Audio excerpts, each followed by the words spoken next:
Hi, I'm Marjorie Mandel for Veronicas Countdown in Knoxville, Tennessee. Probably the most dramatic act currently making the music scene will be here tonight at the Civic Coliseum.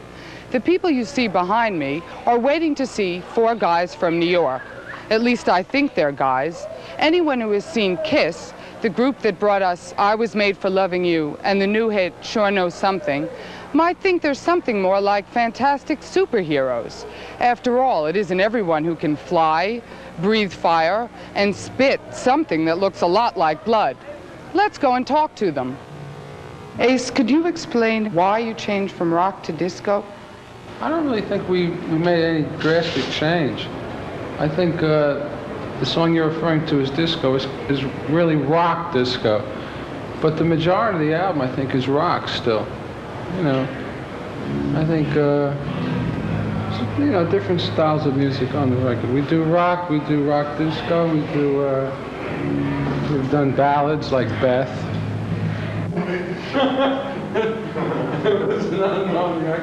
The song I Was Made for Loving You is the first song that made it on the charts in Holland. So do you think that rock disco is appealing to a different audience than the pure rock? Now, I'm not sure about Holland, but in the United States right now, disco is dying out a little more, and rock and roll is starting to come back a lot stronger. So who knows what will happen within 6 months in Holland. The whole idea for us was to do a song that fit the category and was still pretty true to what we do. It must have been the right move because it's either one or two around the world. You know, discotheques are real popular now, and people are getting out there and dancing, and you know,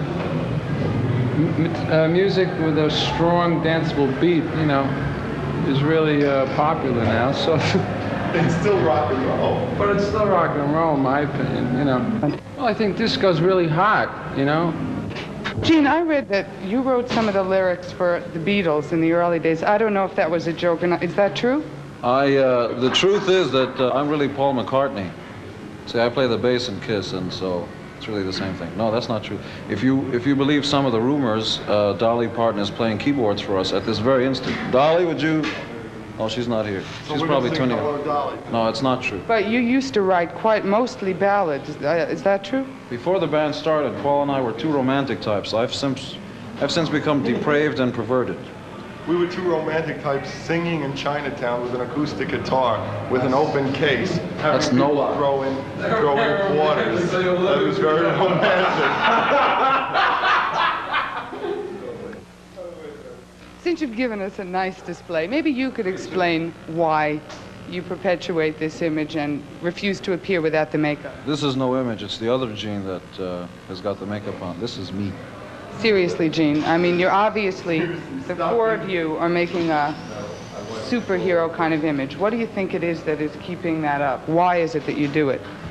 The thing that's keeping it up is the same thing that keeps all things up. It's excitement. That's exactly what I was pointing to. I think people are sick and tired of having boring rock and roll stars getting up on stage with denims and just strumming their guitars. I think everybody needs heroes in their life. If it's either Superman, Santa Claus, or KISS. And I think we combine the best of all possible worlds. Theater, rock and roll, we're everything to all people. We're KISS. Paul, do you think that there's a problem in the sense that you're giving kids a sense of violence? There have been a lot of complaints about that from adults.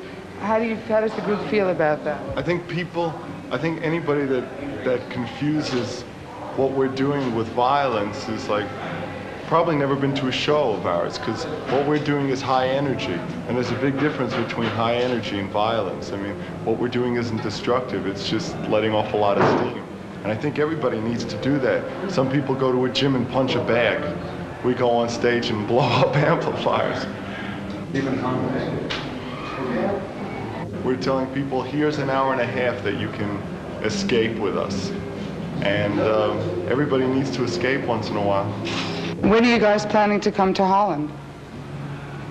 I'd do it tomorrow if I could. I think we're planning. Good taste on your part, I must say. I think there's plans. As you hear this, there are plans in the works to come visit you. I'd like to toast all my fans in Holland. Don't toast anything. and I hope we'll be seeing you real soon. As soon as we can get out there, we'll be there.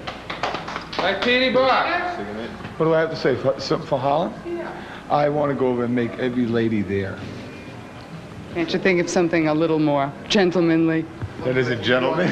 Okay, make half the ladies. I'll make half the ladies in Holland. Okay, boys. Thanks very much. Be a gentleman.